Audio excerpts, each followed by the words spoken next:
না না, এটা আমার আইবুড়ো ভাতের খাবার নয়, এটা হচ্ছে আমার জন্মদিনের দুপুরের মেনু। তো চলো পুরো ভিডিওটা শুরু করা যাক। হ্যালো এভরিওয়ান, সবাই কেমন আছো? আশা করছি সবাই খুব ভালো আছো। তো জন্মদিনের দিন সকালবেলায় ঘুম থেকে উঠেই প্রথম কাজটি সেরে ফেললাম, সেটা হচ্ছে গরম গরম চা খাওয়া। আর সকালবেলা উঠে একটু অন্যরকমই লাগছিল।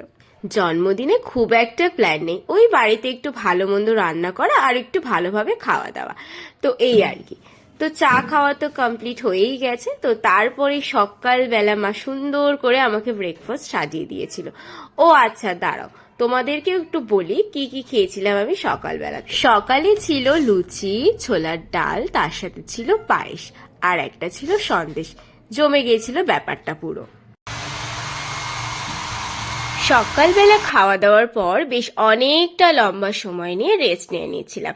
রেস্ট মানে কি, ওই যারা যারা রাত্রিবেলা আমাকে উইশ করেছিল, তারপরে ফটো পোস্ট করেছিল, সবাইকে ধরে ধরে থ্যাংক ইউ বলা। আর আজকের দিনটা কিন্তু খুবই স্পেশাল, কারণ থ্যাংক ইউ বলতে বলতে প্রায় মাথা খারাপই হয়ে যায়। তো তোমরা দেখতেই পেলে আমি স্নান টান সেরে একেবারে ফ্রেশ হয়ে নিয়েছিলাম। তো ফ্রেশ হওয়ার পরেই দেখতে পাচ্ছ যে আমি লাঞ্চে বসে পড়েছি। আর আজকের দিনের লাঞ্চটা কিন্তু আমার কাছে খুবই স্পেশাল, তোমরা দেখতেই পাচ্ছ লাঞ্চে কি কি ছিল।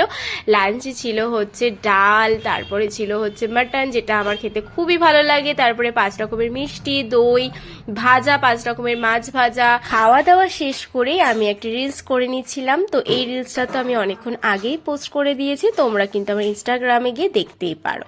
তো এই দেখো, এটাই হচ্ছে আমার বার্থডে লুক এবং এটাই হচ্ছে আমার বার্থডে ড্রেস। কেমন লাগছে তোমরা কিন্তু আমাকে অবশ্যই জানিও কমেন্ট করে।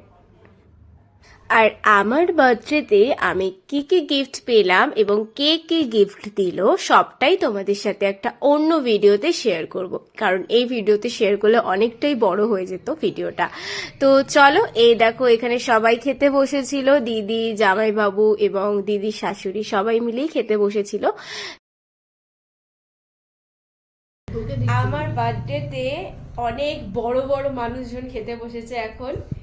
এই যে বড় বড় মানুষজন এখন খেতে বসেছে, দেখতেই পাচ্ছ কত বড় বড় মানুষজন। কি দিয়ে খাচ্ছ এখন পাপা? মাংস? না, তুমি কি দিয়ে খাচ্ছ? মাংস বললে হবে না, বলো মাংকো ভাত। কি দিয়ে?